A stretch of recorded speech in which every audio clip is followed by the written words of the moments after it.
ಕರ್ನಾಟಕ ರಾಜ್ಯದಲ್ಲಿ ಅಪರಾಧಿಗಳ ಮೇಲುಗೈ ಆಗ್ತಾ ಇದೆ, ದೇಶದ್ರೋಹಿಗಳ ಮೇಲುಗೈ ಆಗ್ತಾ ಇದೆ.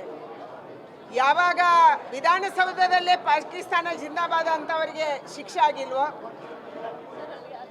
ಯಾರೋ ಇವತ್ತು ದೇಶದ್ರೋಹಕ್ಕೆ ಕುಮ್ಮಕ್ಕು ಕೊಡ್ತಾವ್ರ ಅಂತ ಸರ್ಕಾರ ಬಂದಾಗೆಲ್ಲ ಇಂಥ ಕಹಿ ಘಟನೆಗಳು ನಮ್ಮ ರಾಜ್ಯದಲ್ಲಿ ನಡೆದಿದ್ದಾವೆ. ಭಾರತದಲ್ಲಿ, ಕರ್ನಾಟಕದಲ್ಲಿ, ಬೆಂಗಳೂರಲ್ಲಿ, ಮೈಸೂರಲ್ಲಿ, ಕೊಡಗಲ್ಲಿ, ಹಾಸನದಲ್ಲಿ, ನಾಗಮಂಗಲದಲ್ಲಿ, ಬೇರೆ ಬೇರೆ ಜಾಗಗಳಲ್ಲಿ, ಕೋಲಾರದಲ್ಲಿ ಇವತ್ತು ಪಾಕಿಸ್ತಾನ ಜಿಂದಾಬಾದ್ ಅನ್ನುವಂಥ ಘೋಷಣೆ ಕೇಳಿ ಬರ್ತಾ ಇದೆ, ಪ್ಯಾಲೆಸ್ತೈನ್ ಧ್ವಜ ಹಾರ್ತಾ ಇದೆ. ಆದರೆ ಕ್ರಮ ಕೈಗೊಳ್ಳುವಂಥ ರಾಜ್ಯ ಸರ್ಕಾರ ಎಲ್ಲಿದೆ?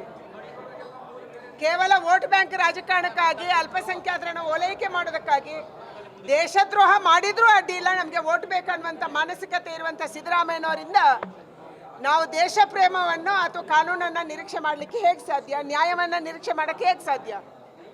ಈಗಲಾದರೂ ಸರ್ಕಾರ ಎಚ್ಚೆತ್ತುಕೊಳ್ಬೇಕು. ತಕ್ಷಣ ದೇಶದ್ರೋಹಿಗಳನ್ನು, ಸಮಾಜದ್ರೋಹಿಗಳನ್ನು ಬಂಧಿಸಬೇಕು. ಇವತ್ತು ಯಾವ popular front of India PFI ಇತ್ತು, ಅದು SDPI ಹೆಸರಲ್ಲಿ ಕಾರ್ಯಾಚರಣೆ ಮಾಡ್ತಾ ಇದೆ. ಆ ಎಲ್ಲ ನಾಯಕರು ಕೂಡ SDPI ಜಾಯಿನ್ ಆಗಿದ್ದಾರೆ. ಅವರ ಮೇಲೆ ಕ್ರಮ ಕೈಗೊಳ್ಳುವಂಥದ್ದು ಆಗ್ತಾ ಇಲ್ಲ. ಹಲವಾರು ಕಡೆಗಳಲ್ಲಿ SDPI ಜೊತೆನೇ ಕಾಂಗ್ರೆಸ್ ಕೈ ಜೋಡಿಸುವಂಥದ್ದು ಆಗ್ತಾ ಇದೆ.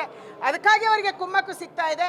ತಕ್ಷಣ ರಾಜ್ಯದಲ್ಲಿ ಕಾನೂನು ಸುವ್ಯವಸ್ಥೆಯನ್ನು ಕಾಪಾಡೋದಕ್ಕಾಗಿ ಇಂಥ ಎಲ್ಲ ದೇಶದ್ರೋಹಿಗಳನ್ನು, ಸಮಾಜದ್ರೋಹಿಗಳನ್ನು, ಯಾರು ನಾಗಮಂಗಲದಲ್ಲಿ ಗಣಪತಿಗೆ ಅವಮಾನ ಮಾಡಿದ್ರು, ಗಣಪತಿಯ ಮೂರ್ತಿಯನ್ನು ವಿಘ್ನ ಮಾಡಿದ್ರು,